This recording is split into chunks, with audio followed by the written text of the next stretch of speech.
Olha só, se você chegou até esse vídeo, fica aqui e espera e deixa eu te explicar o que está acontecendo, né? Meu nome é Rafael Brasil e você tá no Tudo Tem Direito, o podcast da OAB Goiás. E esse é o nosso primeiro episódio da primeira temporada desse nosso podcast, o Tudo Tem Direito, o podcast da OAB Goiás.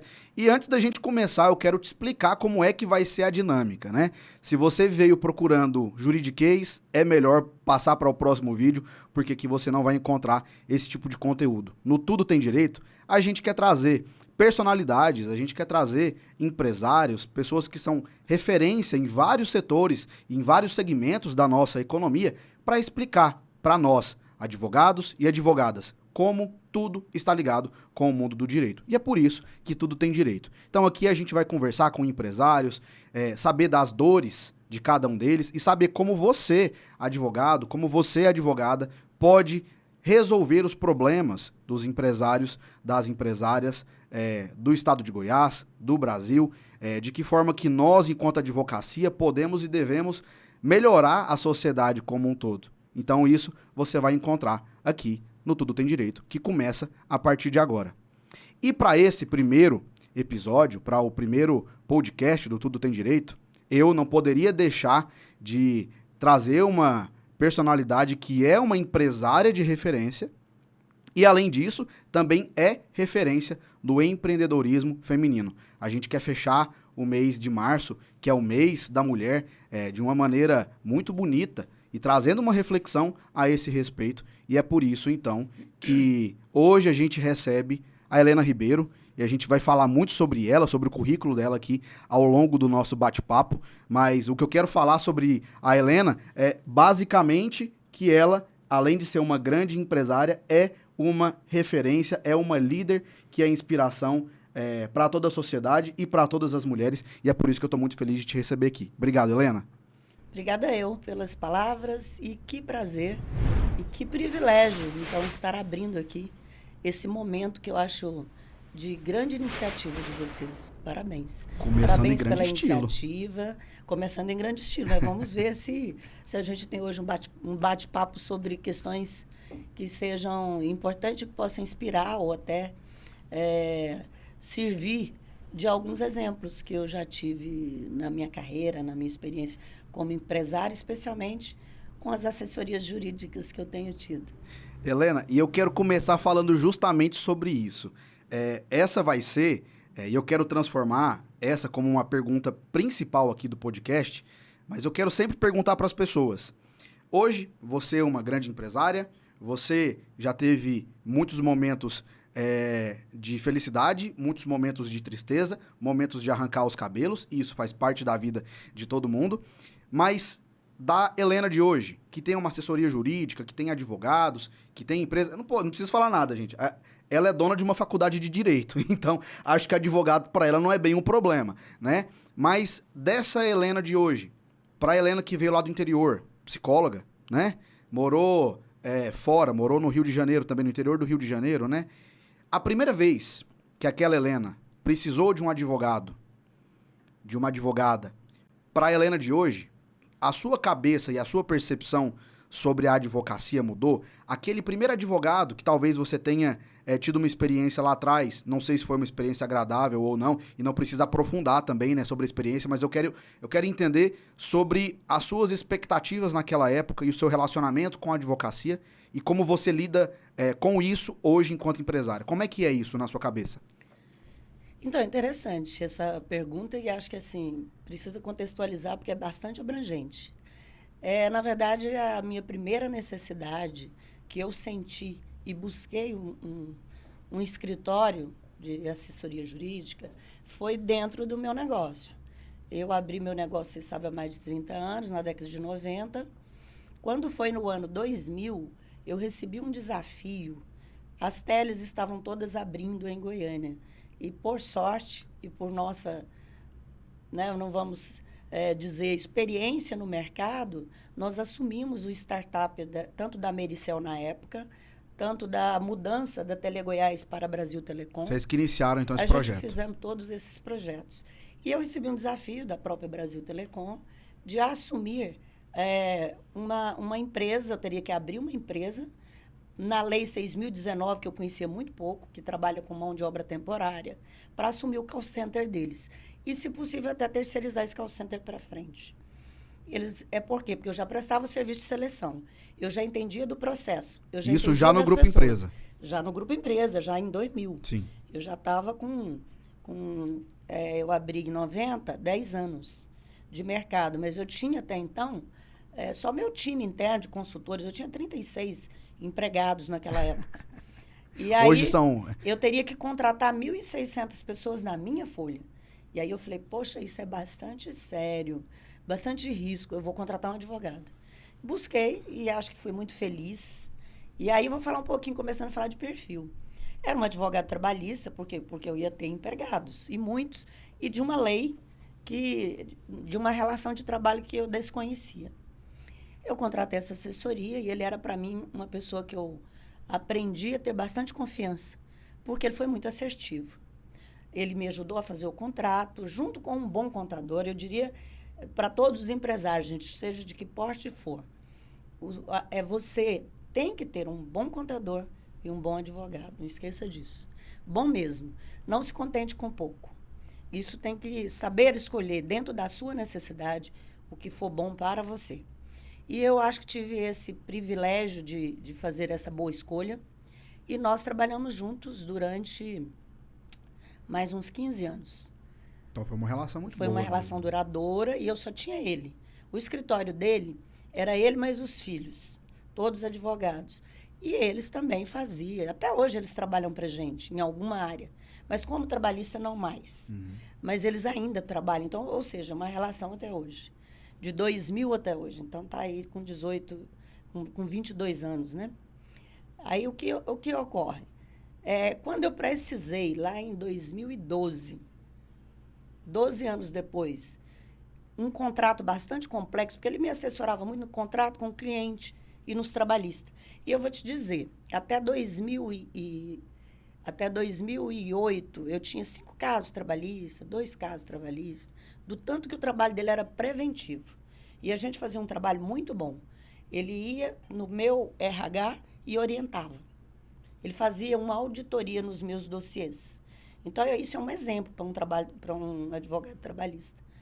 E, além disso, ele era, para mim, tipo um paizão, porque ele era mais de idade, então eu confiava muito nele. Ele era um bom conselheiro também. E, ao também, confiar nele, aí eu cometi um erro.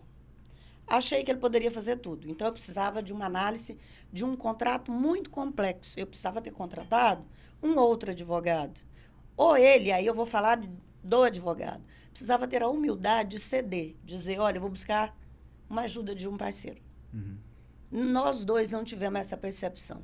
E nos demos mal. Foi aí que eu o dispensei, porque foi muito grave. Entendi. Eu perdi muito dinheiro com essa história. Eu ia te perguntar justamente isso, se você já perdeu dinheiro. Perdi dinheiro por causa desse contrato. Uhum. E aí eu diria para você uma frase que eu já tinha ouvido do Diniz, mas que não valeu para mim, porque eu não segui o exemplo dele. O Diniz, numa palestra que eu tive com ele em São Paulo, ele dizia o seguinte, olha, eu demoro 90 dias para fazer a análise de um contrato e 9 minutos para assiná-lo, para discutir e assinar. Você precisa analisar, você precisa observar, você precisa ver detalhes. E tem detalhes que só o advogado consegue ver. Então, busque uma boa assessoria para análise de contrato. Eu não fiz isso. Eu confiei na minha assessoria, que dava muito certo. Nossa, que bom ouvir você falar isso, porque eu sou um advogado contratualista. Eu amo contrato. E se você quer me ofender, me pergunta assim, quanto é que você cobra para bater um contrato, sabe? Aquela coisa de, vai lá numa lan house, pega um modelo de contrato pronto e você entrega para o cliente. E a gente precisa realmente trabalhar uma compreensão hoje em dia de que a advocacia na esfera preventiva, ela é muito mais importante para um empresário, para uma empresária, porque isso pode te economizar um tempo e um dinheiro valiosíssimo. Né? Eu sempre acreditei, porque eu trabalhava só com empresas privadas e numa relação bastante duradoura também. Eu tenho clientes de 30 anos, desde que eu abri a empresa até hoje. E perdi vários de 9 anos, de 15 anos, de 20 anos. Então, eu sempre acreditei que existe um contrato, que é o contrato comercial, que é o contrato da relação, da confiança, que é o contrato que a gente chama de psicológico. E eu fui assim, muito tempo levando os contratos. Eu acho que ninguém me orientou, e olha que eu tenho faculdade de Direito, como você disse, e acho que preciso ensinar isso nas escolas, inclusive de administração, para os administradores. O quão é importante você saber escolher o profissional certo na hora que você necessita. Para mim, advogado é bem parecido, né, com médico. Precisa examinar bem, você precisa ter empatia, você precisa escolher aquele médico que você acha que vai te atender. Assim também é o advogado, de acordo com a especialidade. E, pelo outro lado, o advogado também tem que examinar, tem que apertar bem para saber onde é que está a dor do cliente. E eu acho que não teve essa contrapartida nem do lado dele e nem do meu. Essa percepção não houve. Acho que nós dois confiamos na relação e nos damos, e foi muito ruim. Foi muito ruim. Para a empresa e para mim, pessoalmente. Entendi. E assim, se fosse para você contratar hoje um advogado, ou até, vou mudar o exemplo, se você fosse dar uma dica, um conselho para tantos advogados e advogadas que estão começando a carreira, que gostam da advocacia empresarial, o que você buscaria em um advogado e o que para você é imprescindível que um advogado e que uma advogada tenha para que realmente passe no seu crivo de contratação? E eu já quero até tentar passar também de um pouco da minha visão, né? Uma coisa que eu sinto muito no mercado é que alguns advogados e advogadas, eles querem impressionar o empresário. Então seria muito fácil eu chegar lá na sua empresa e falar difícil, olha, porque esse contrato, porque a legislação fala isso, mas você de formação é psicóloga, você é uma empresária, você é uma administradora. Você não quer ouvir falar sobre, na minha visão, né? Você não quer ouvir falar de direito. Você quer que o advogado dialogue sobre as dores, entenda sobre o seu negócio e mostre como é que ele pode resolver aquela demanda para você. É isso que um advogado deve oferecer? Ou ele tem que ser técnico mesmo com o cliente, isso cativa o cliente, falar difícil, chegar lá com uma roupona e falar, olha, tá aqui o meu portfólio, eu atendo tantas empresas. O que um advogado precisa ter, na sua visão? Eu acho que precisa ter essas duas coisas que você falou, conhecimento técnico, sim, mas muito mais habilidades no tratamento. Eu percebo o seguinte, o advogado, acima de tudo, além de ser um profissional formado como um liberal nessa área, ele é um prestador de serviço, assim como eu. Então, eu acho que a dificuldade que tem, e eu percebo isso na maioria, tá? E olha que de 2 anos para cá, eu contratei vários advogados. Mas antes nunca tive, que eu já te contei a história de um só, de um escritório só. Então, assim, falta um pouco de humildade para ouvir. Ele quer se apresentar, impressionar, como você disse. E ele quer falar dos seus feitos. Mas ele acaba passando por cima da necessidade, das dores, como nós estamos dizendo, e do que realmente é a causa, são os efeitos que o cliente te traz. Então, ele precisa principalmente ouvir e buscar alternativas. Buscar alternativa. Eu vejo que tem um advogado que tem uma linha de ação e é muito interessante. Você procura um advogado, agora, por exemplo, uma junta. Você quer 3 advogados para uma mesma causa. Como eles pensam diferente? Sim. E a causa é a mesma. E como eles pensam diferente? E aí está a questão da escolha. Nós vivemos hoje a era da escolha, em tudo, em tudo. Após pandemia, isso ficou muito mais escancarado. A gente escolhe. E essa escolha é muito importante. Essa escolha tem a ver com você ter esse tempo, dedicar um tempo seu mesmo para fazer uma boa seleção. De alguém que você percebe que vai te dar resultados. De alguém que te escuta. E de alguém que não vem só com os... dizer, a linguagem do advogado que você nem entende. Eu não gosto, e olha que tem muito... Eu chego, às vezes, até a ser muito dura e interromper. Ele começa a me dar aula e falando só a linguagem que é própria. Eu falo, olha, eu não sou advogada, não estou entendendo o que você está falando. Traduza, por favor. Então, sabe, essa questão de chegar junto ao cliente e entender ele como um cliente. Uhum. E não como uma pessoa que eu vim para salvar e para dar uma solução. E para ganhar essa causa. Além de ganhar, para ganhar, eu acho que tem um caminho a percorrer. E o que o advogado comete de erro é, às vezes, não saber percorrer e não ter uma relação mais próxima com o cliente. Não dar retorno, não discutir, não discutir mais de uma vez, não tentar entender, não buscar alternativa, não buscar novas estratégias, não estudar, né? A gente fala muito de essa competência técnica, hard skill, mas eu acho que o soft skill no advogado é mais importante do que o hard. Eu sempre falo disso. As habilidades laterais. O advogado hoje ele tem que ser 360. Para sentar para conversar com um empresário, com uma empresária, é importante que o advogado entenda sobre o mundo, entenda sobre contextos econômicos, políticos, porque isso está afetando diretamente a vida do empresário. E, na maioria das vezes, é sobre isso que o empresário quer falar. Então, e você só vem para reafirmar tudo aquilo que eu já imaginava, né? E é uma dica que eu dou para você, advogada que está nos acompanhando. Deixa o juridiquês para dentro do escritório. Advogado ele tem que ser reconhecido, na minha visão, por 2 pontos, e você abordou muito bem isso. Primeiro, pelas habilidades técnicas.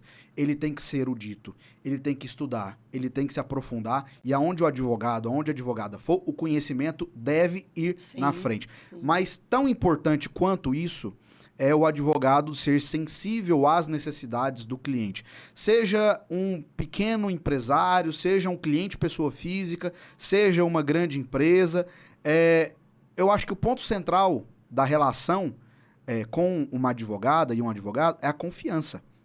O advogado, e eu trabalho muito sobre essa percepção na minha advocacia, que é de dar tranquilidade para o cliente, seja pessoa física ou pessoa jurídica. E eu preciso sentar, ir na sua empresa, ver o que está acontecendo e falar, Helena, beleza, eu já vi, diagnostiquei esses problemas, você já me reportou isso. Agora eu consigo trabalhar de uma maneira mais coerente. E traz uma proposta. Isso, traz né? De volta, vamos discutir de novo. Deixa eu te fazer uma pergunta, porque aqui eu já entendi que a Helena é uma sommelier de advogados. Já passou por vários ao longo dos 30 anos aí de empresa. Eu queria não precisar, mas é o mal necessário. É igual médico, já não quer precisar. É igual mecânico também. Ninguém vai no mecânico, é óbvio, né? Mas assim, quantos advogados já te procuraram? Já foram. Acho que alguns advogados já falaram, não, eu vou lá, eu vou tentar prospectar. Bater na porta. Bate na porta e leva uma pastinha com uma proposta pronta. Muitos. E isso é importante para você, porque como é que eu vou te entregar? É a mesma coisa. Você trabalha com terceirização, outsourcing. Você vai visitar um cliente com uma proposta pronta sem entender o que é aquela empresa, o que ela precisa? Então, na verdade, isso aí já me afasta um pouco. Você falou de uma coisa que eu acho importante reforçar. O prestador de serviço, ele tem que se confirmar na hora da prestação do serviço. Resultados falam mais do que palavras. Então, quando ele se vende, quando ele se apresenta, quando ele... como eu não conheço, eu acho que ele me ganhou pelo que ele me passou, mas para adquirir confiança ainda está longe. Uhum. A confiança se constrói na relação do dia a dia, na comunicação do dia a dia. Para você fazer com que essa pessoa permaneça com você, tem que ter construção de uma relação que seja de resultados para os dois. Então, às vezes, você compra aquele advogado porque alguém indicou e porque ele tem bons resultados em alguma coisa de necessidade parecida com a sua, e você se dá mal. Ou então você contrata porque ele é um amigo, ou porque ele... Sabe, cuidado com os conhecidos. Amigo, parente. Parente, por favor. Eu já entrei nessa também. Eu acho que eu tenho experiência de um pouquinho de cada. Às vezes, assim, é muito constrangedor você contratar um amigo e depois não estar satisfeito. E você ter que falar. Você perde o advogado e o amigo, às vezes. Perde o advogado e o amigo, assim como os parentes. Então, na verdade, tem que ter esse cuidado. Agora, vou dizer para vocês, empresários e qualquer pessoa física que precisa de um advogado, é muito difícil contratar. Por quê? Porque vocês são os experts em discurso, gente. Vocês são bons no discurso. Agora, você precisa experimentar. E a hora que você experimentou, você já pagou. Existem práticas aí no mercado que eu acho absurdas, eu não gosto, que é assim, paga primeiro. Sabe? Paga primeiro. Então, você paga e depois você vai ter uma manutenção do contrato. Uhum. Você paga primeiro e depois você não gosta. E aí? Você já pagou. Aí você é obrigado a ficar naquela relação porque você já pagou. Ou você tem que gastar de novo. Já aconteceu isso comigo. Levar prejuízo porque eu contratei errado. Porque eu contratei pela referência, pelo currículo e pela conversa boa que o advogado me passou.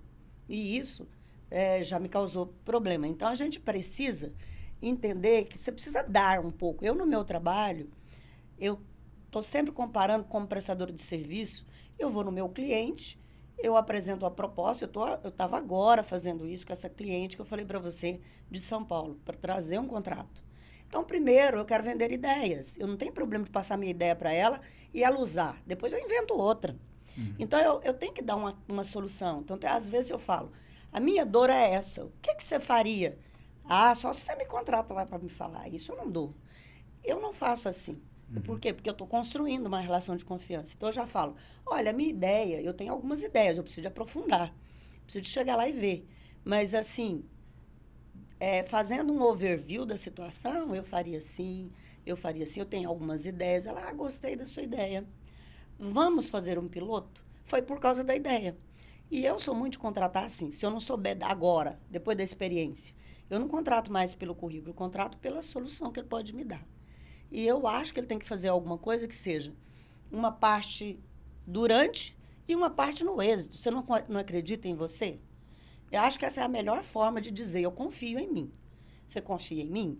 Então, vamos trabalhar. Você me paga aí um FII mensal e aí, lá no final, a gente recebe pelo êxito.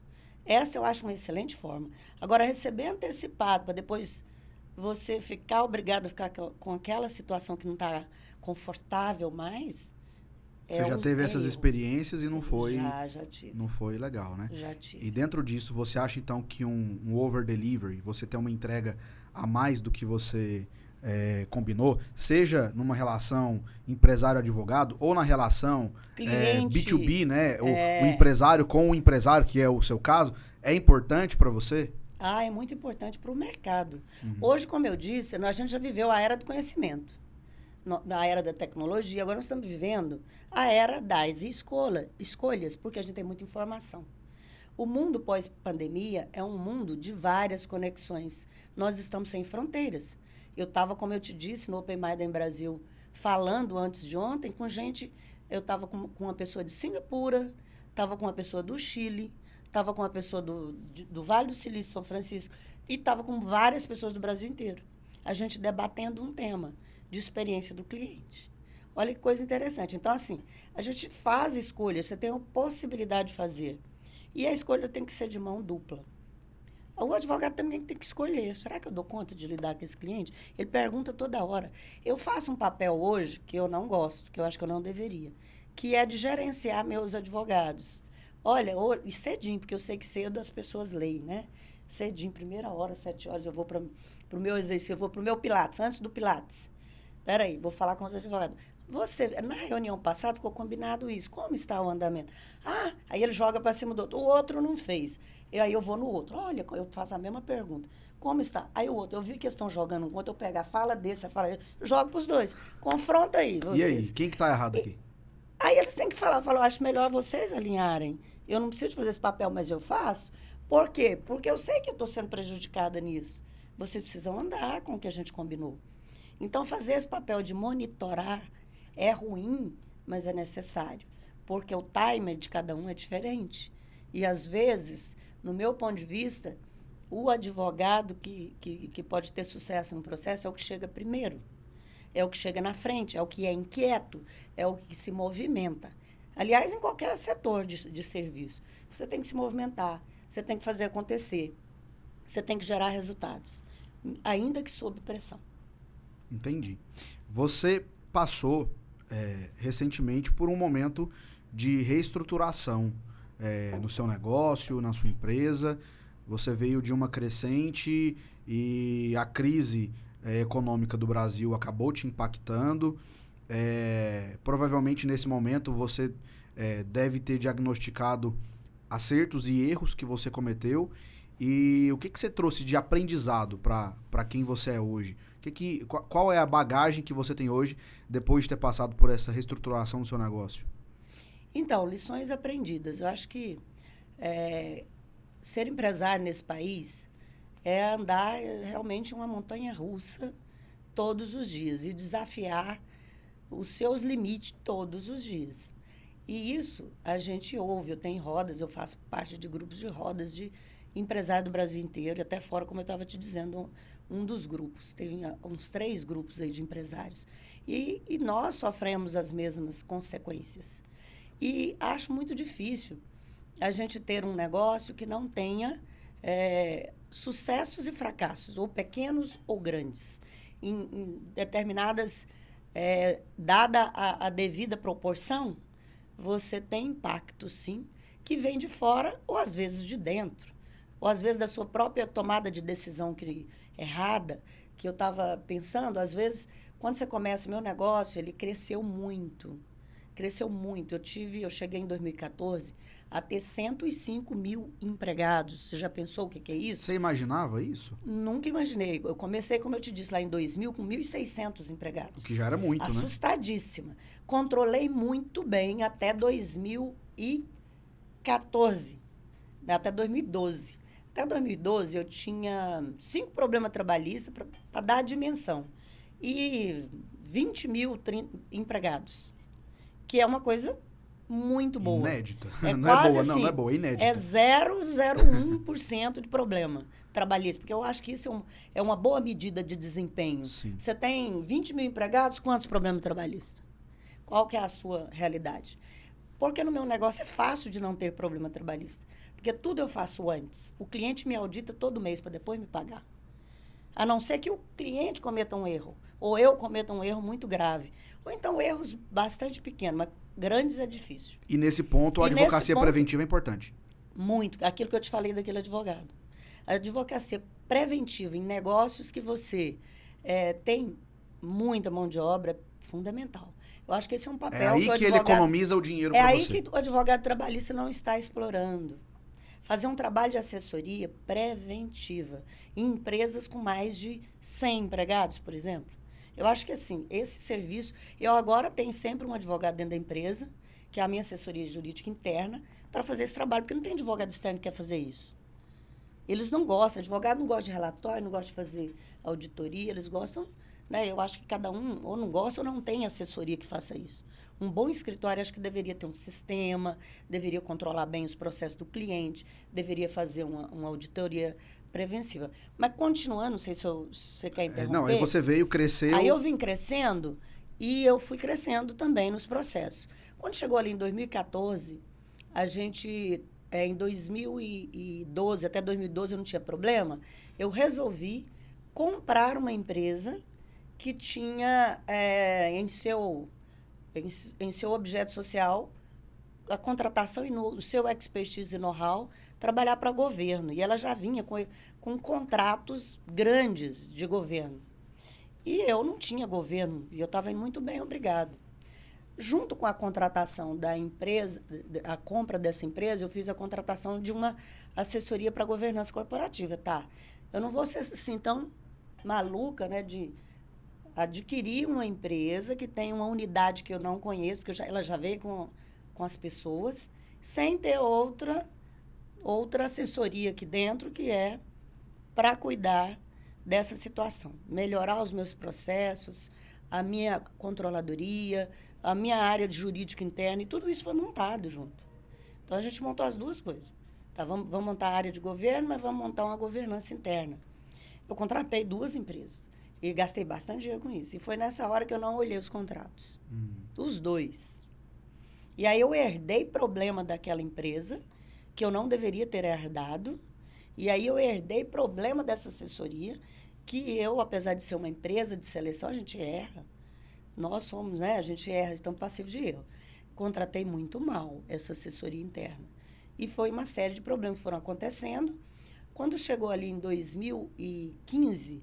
eu tinha 90 mil empregados e ainda estava bem, mas assim, crescendo desordenadamente, sem conseguir, como se fosse eu não tivesse os braços para alcançar tudo mais.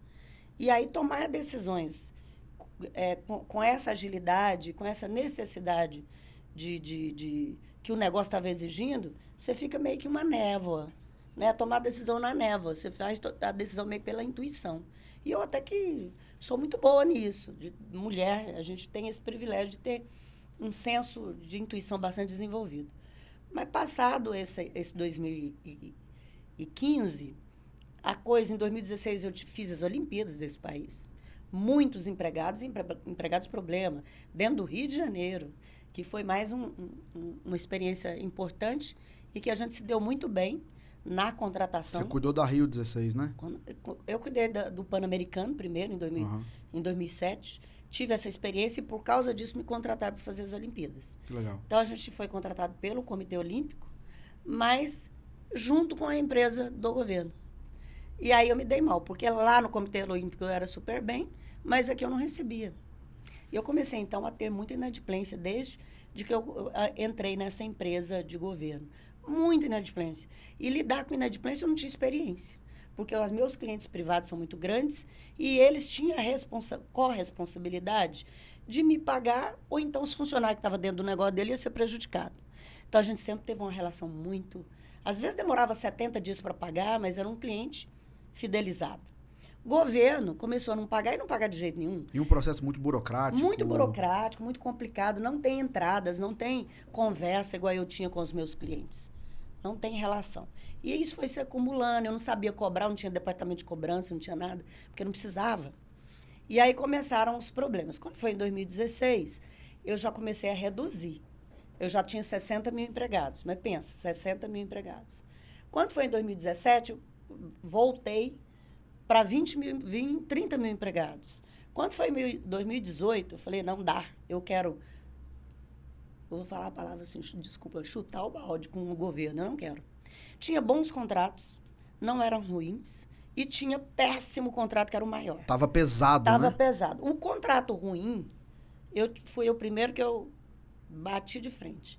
Eu achava que estava fazendo a coisa certa. Fui no Ministério Público Federal, denunciei e pedi um acordo.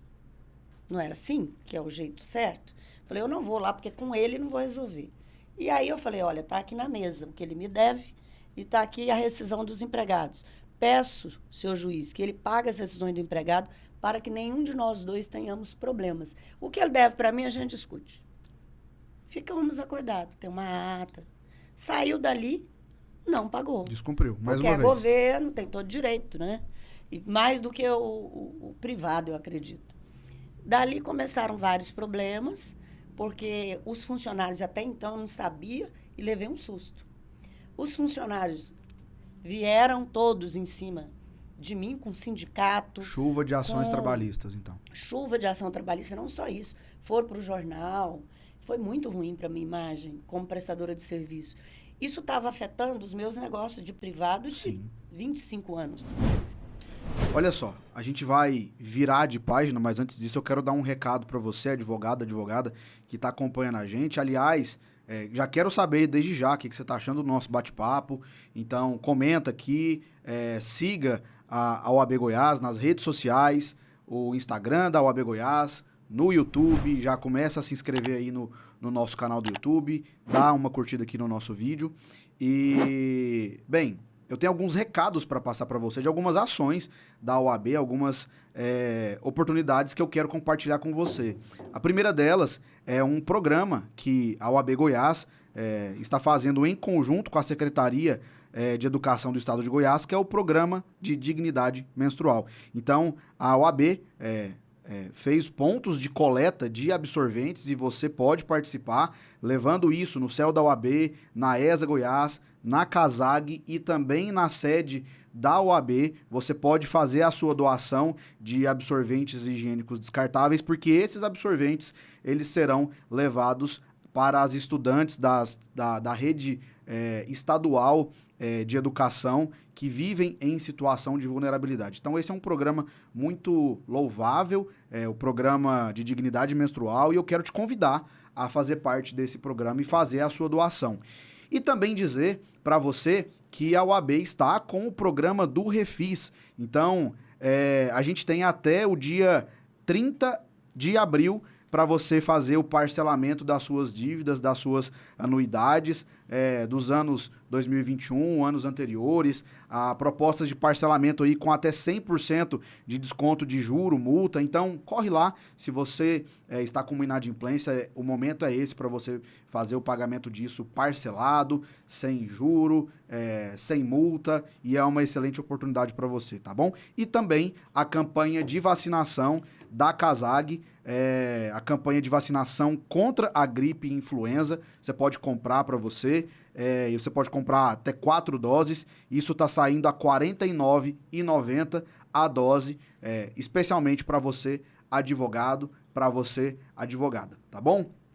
Agora, virando a página, e a gente está aqui encerrando o mês que marca, não o dia, mas o mês da mulher, e é por isso que eu fiz questão da gente conseguir dar o início nesse projeto aqui, ainda nesse mês, e aproveitar você que, além de uma grande empresária, com toda a sua experiência, que a gente já falou aqui, você é uma líder e referência para as mulheres, né?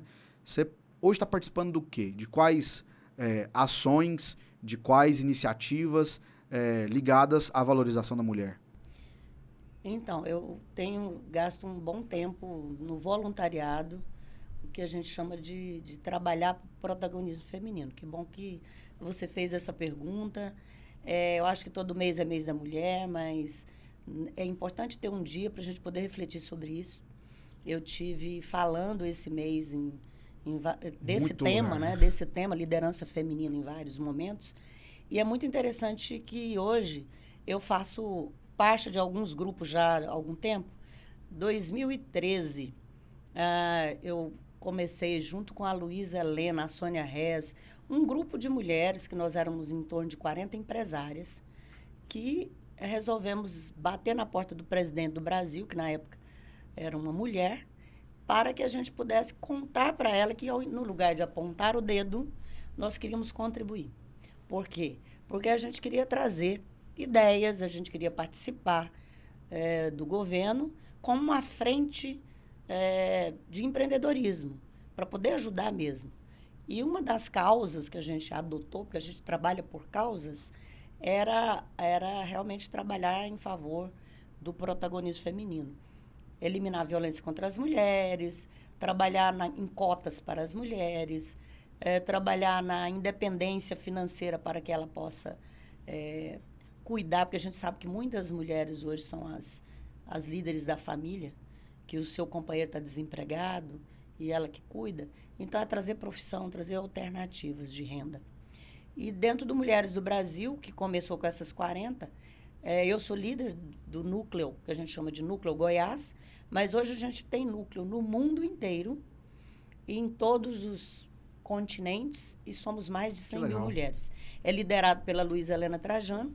Fora esse grupo, desde 2013, eu sou mentora de mulheres empreendedoras no programa da Winning Women, da Ernst Young. É um programa que está em 50 países, e no Brasil ele veio em 2013, e eu sou, então, uma mentora. E foi daí que você se tornou a 25ª mulher mais influente do mundo? Na verdade, essa história é assim. É bom contar porque as pessoas não sabem exatamente de onde. Na Ernst Young foi outra situação. Eu ganhei aquele prêmio Master, fui homenageada o prêmio Master de Empreendedor do Ano em 2012.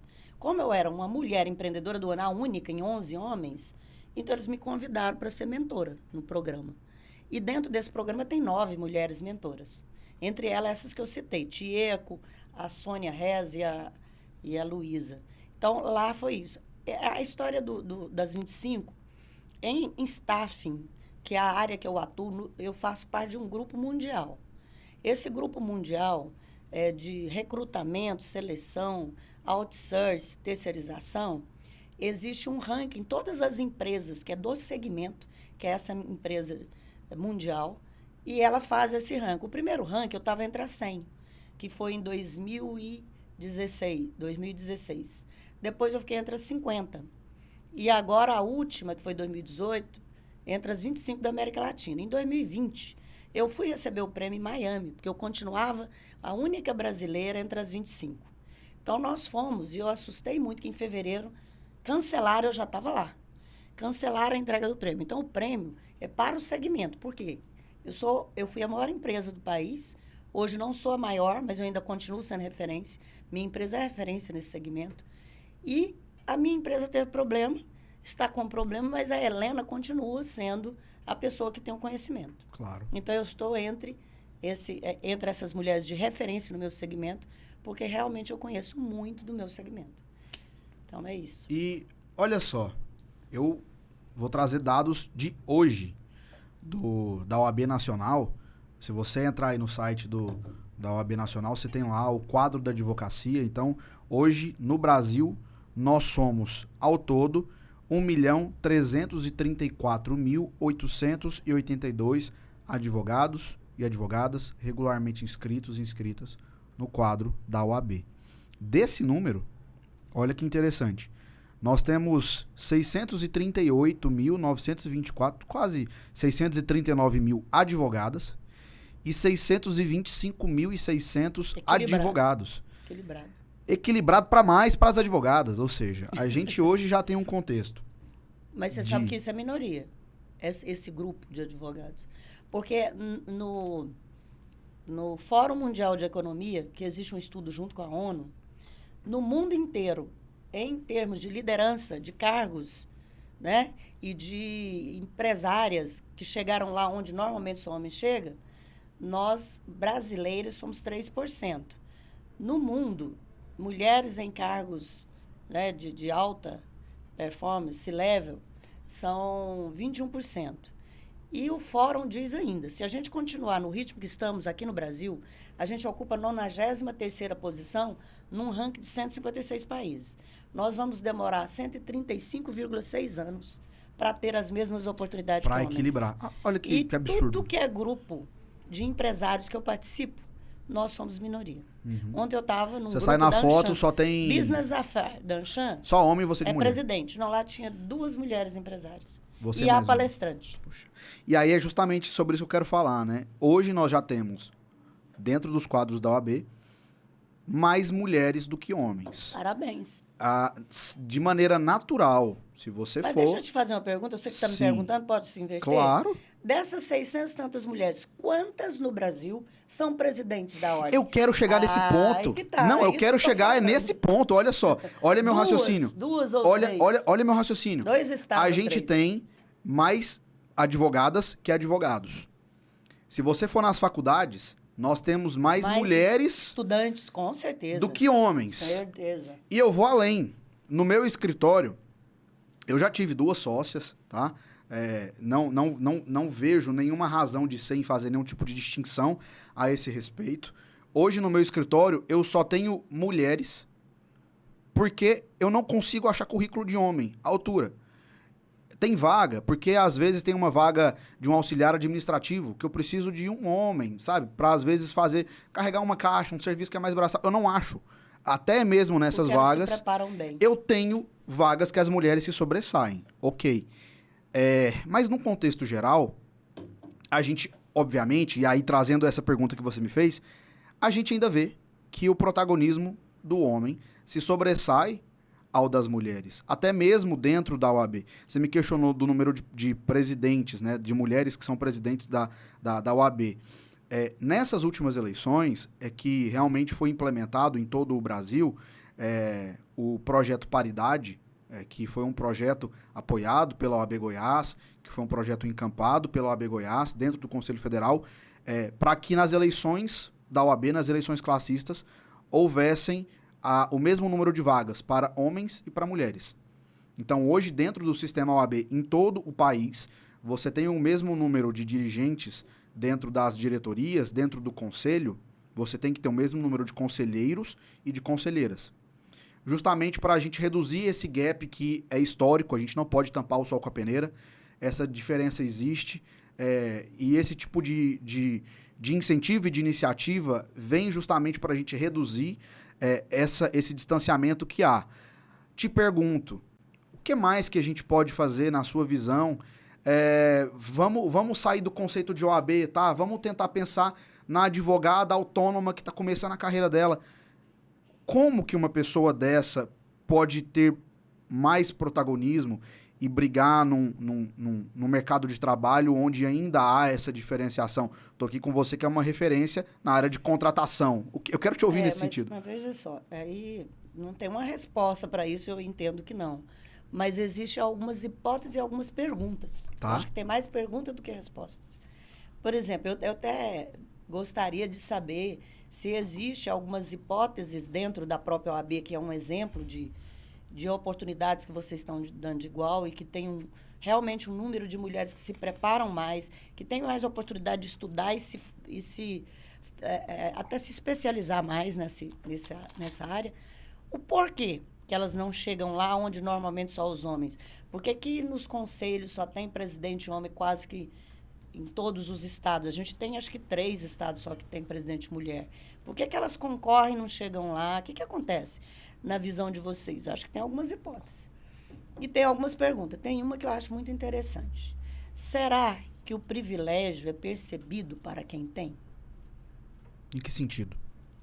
Que é privilegiado, tipo, as pessoas que recebem a oportunidade simplesmente pela... Né, a gente está falando aqui de equidade. Certo. De gênero. Às vezes, você tem uma vaga, eu já vi isso acontecer com os meus clientes, eu trabalho com isso. Seleção de executivo. Tá aqui 2 pessoas. Existe uma situação que eu acho que está embutida no nosso inconsciente de falar assim, eu prefiro ser gerenciado por um homem, até funcionários, mulheres. Tá. Então, eu acho que um homem aqui pode resolver mais. Olha, talvez a mulher vai ficar grávida, talvez a mulher tenha que resolver coisas de casa, talvez a mulher foi cunhada para realmente cuidar da família e eu, seu provedor. Existem todas essas situações que, vamos lá, 80 e poucos anos, 88 anos que a gente tem direito de ter CPF. É muito pouco tempo para mudar a cabeça. Voto, muito recente. É muito pouco. A gente não tinha direito de abrir. Não, o CPF usava do marido. Quer ver só? A nossa Constituição, ela tem 30 e poucos anos, né? Mas o nosso Código Civil ele é de 2002. Até 2002, havia a hipótese, que ainda existe no Código Civil, do casamento putativo, que é o casamento sobre o erro do cônjuge. Então, quando você casa com uma pessoa e desconhece quem é. Até 2002, existia a previsão de que quando o homem se casava com a mulher e ela não fosse virgem, ele podia cancelar o casamento. Ele podia anular o casamento. Absurdo. Isso é 2002, eu tô falando de agora. Eu tô falando o seguinte, direitos nos foram negados desde o começo. E isso, para que a gente possa mudar isso, eu acho que tem que ser algumas décadas de conscientizações. E existe ainda também a questão nossa, a gente também pensa assim. Eu tive o prazer de, na KPMG, fazer uma palestra sobre a síndrome da impostora. Junto com outras pessoas, a gente debater esse tema. A síndrome da impostora quer dizer o seguinte, eu acho que eu não sou capaz, até porque tudo isso está na minha cabeça. E a cobrança da sociedade? Eu descobri, a pergunta que fizeram para mim é se na minha carreira profissional, que eu cheguei lá onde muitos homens chegam e mulheres não, se eu tive esse problema, né, de discriminação por ser mulher. E você começa a se sabotar. Eu falei, engraçado, eu nunca achei que eu era incapaz, porque eu nunca tive o síndrome da impostora dentro do meu trabalho. Eu sempre achei que eu era capaz. E sempre busquei ser e tal, e me dei bem.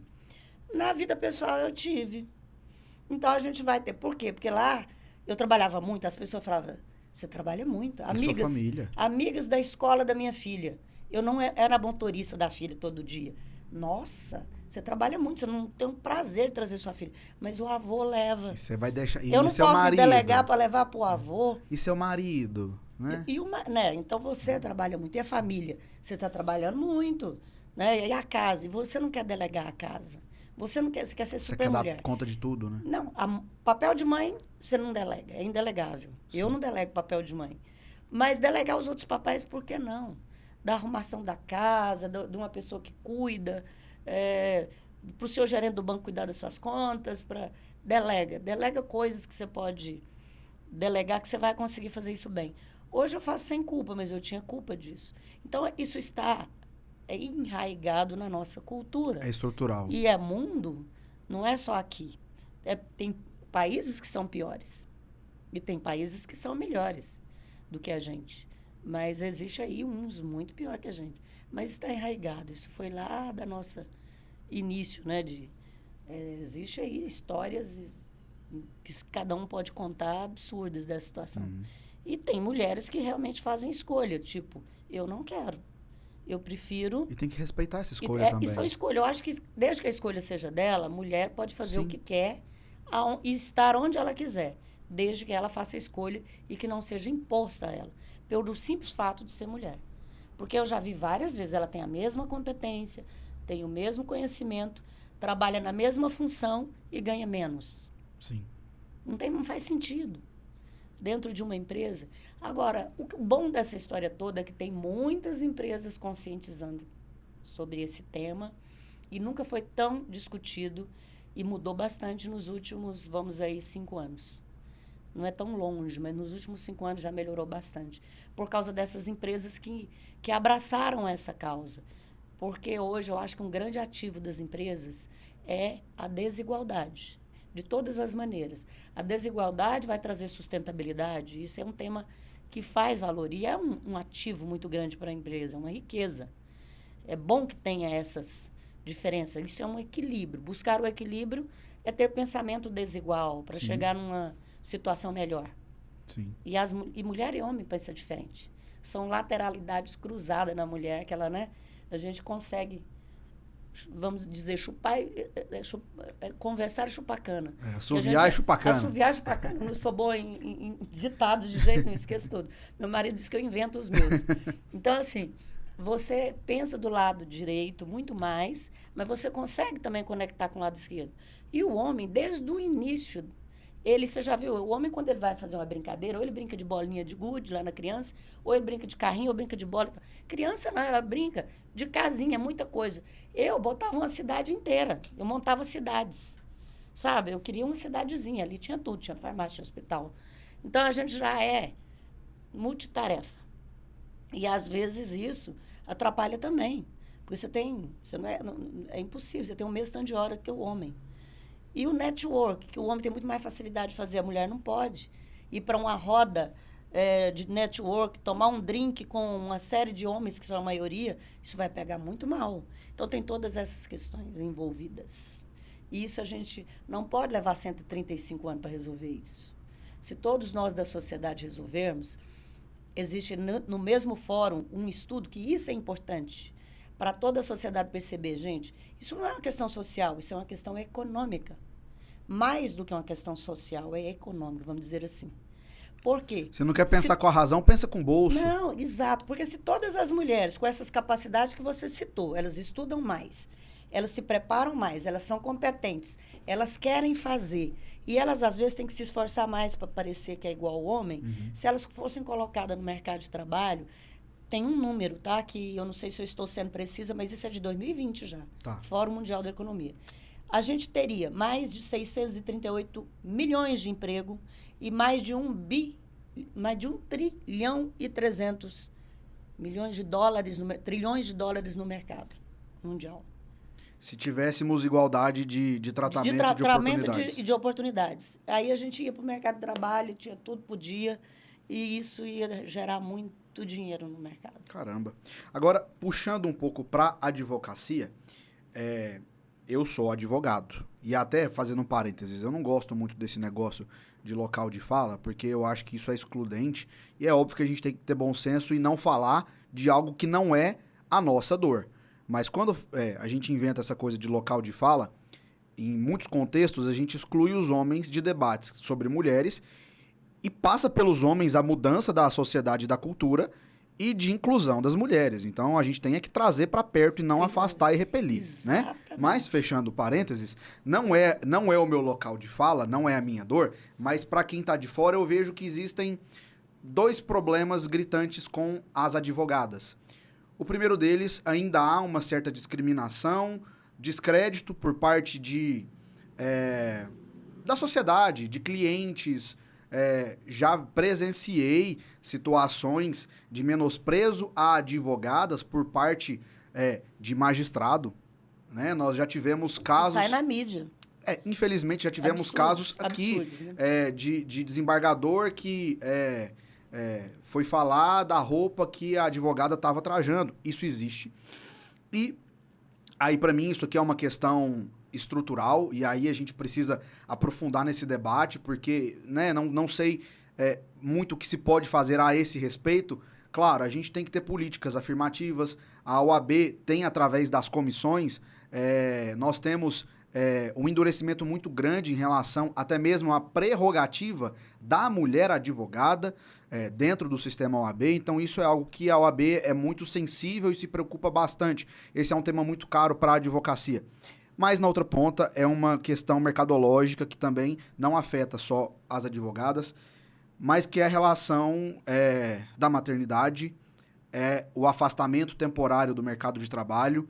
Para quem é autônomo, nós temos aí uma outra situação ainda pior, que é de licença maternidade, que isso ainda, eu digo isso, junta aí com a Luísa Trajano e vamos tentar inventar um seguro licença maternidade aí que realmente funcione, porque vocês vão ajudar muitas mulheres e vão ganhar dinheiro com isso. Porque não existe um outro sistema, eu não conheço. Se você souber, por favor, me conta, porque eu tô querendo engravidar com a minha esposa. E ela é psicóloga também, tá? Eu vou te falar tá? que já existe. Precisamos disso. Precisamos trazer isso para cá. Necessariamente passa por políticas públicas.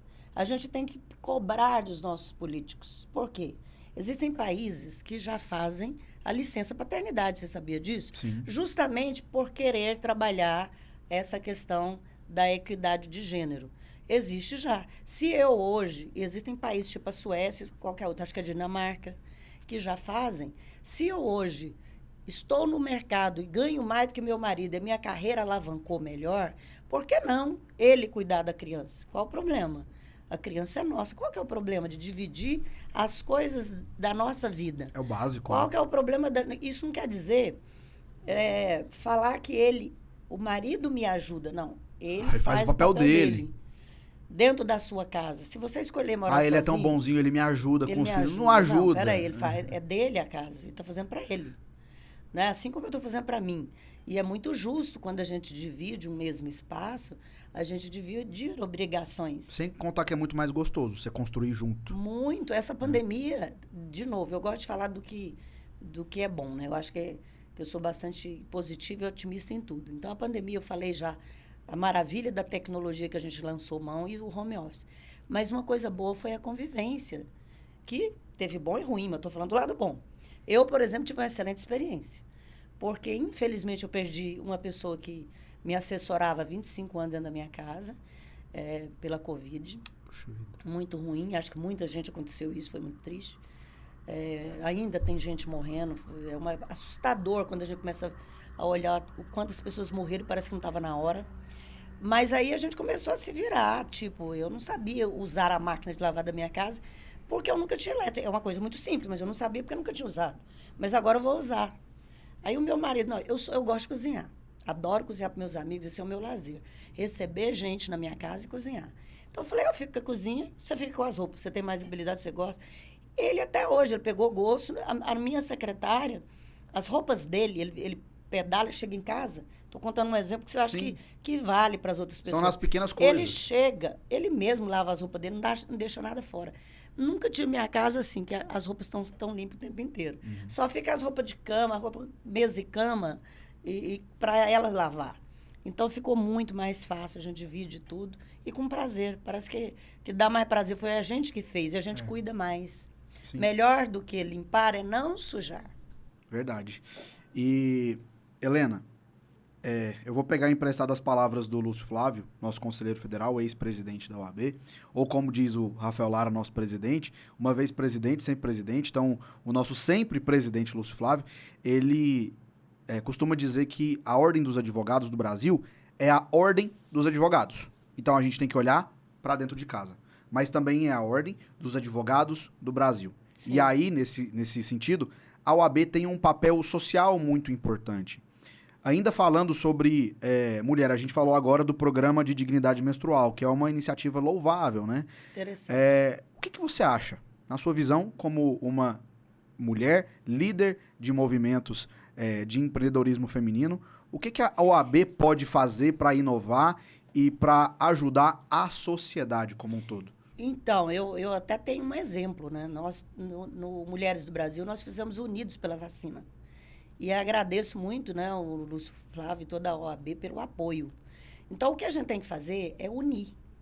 Unir. O que a Luísa fez, o Grupo Mulheres do Brasil, porque a gente tem ainda uma grande conquista, que você viu aí a diferença, para frente. Mas, em todo momento, a gente vai estar trazendo os homens. Sem os homens, é essa questão do equilíbrio.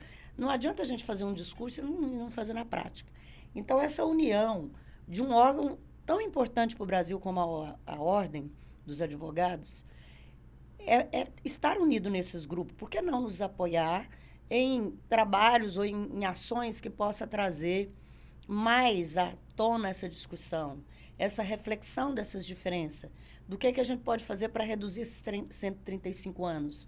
O que leis que a gente pode fazer dentro das políticas públicas que possa apoiar essas mulheres? Então, acho que a OAB teria um papel, sim, muito importante junto a essa mudança cultural que é lenta, diferente da tecnologia, que é muito rápida. Muito mais rápida, né? A gente levou, 32 anos para adaptar a 5G. E nós vamos demorar 135 para ter igualdade de gênero no trabalho, pelo menos. Vamos pensar, pelo menos, num foco. No ambiente de trabalho. Por que a gente não pode reduzir um pouco essa diferença para que a gente possa ter, então, uma economia melhor?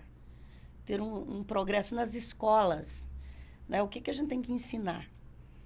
A gente também, como educadores, temos uma responsabilidade.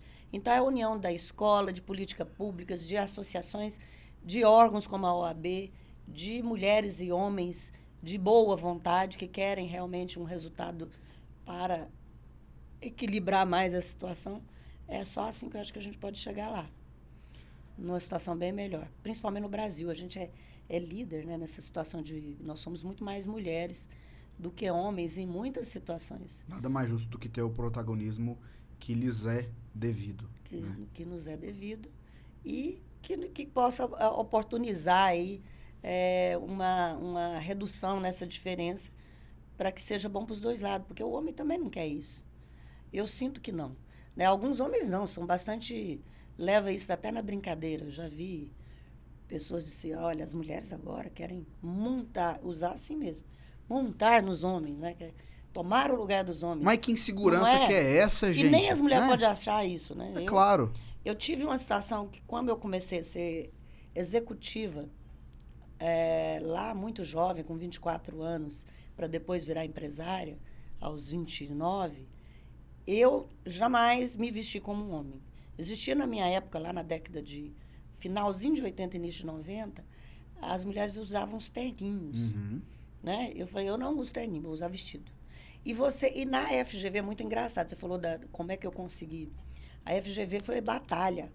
É uma oitentona, uma senhora, né, de tradição, mas com muita inovação. Lá dentro tem muita inovação. Então, eles buscam inovação. Quando eu consegui entrar na FGV, você nunca me viu numa reunião, ninguém nunca me viu lá numa reunião sem vestido. Sem usar, olha, eu sou feminina, eu sou pequena, eu falo muito, a gente fala no paralelo, eu tenho direito de fazer pergunta, que eu sou a única mulher que eu fui lá há vários anos, a única mulher que tinha a franquia da FGV. Então, tinha uma associação dos conveniados. Dentro da associação, eu falei, eu quero fazer pergunta, eu sou a única mulher.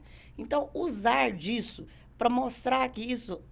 Olha só como que vocês respeitam isso, mas não aceitam a igualdade. Porque eu acho que não precisa ser assim. Entendo. A gente tem que ser igual, eu tenho que ter os mesmos direitos. Mas eu preciso de usar da prerrogativa feminina para poder abrir uma porta, e uma porta diferente. Uhum. No meu negócio, o meu sócio empresário, junto comigo, tinha que, às vezes, na primeira entrevista com um cliente, há anos atrás, ele chegar primeiro. Aí, depois que eu prestava o serviço, aí você podia ir. Eu digo que, na eficiência e no conhecimento, não tem nada que vai contra. Você elimina todas essas diferenças. Mas, primeiro, ele tinha que chegar para abrir a porta.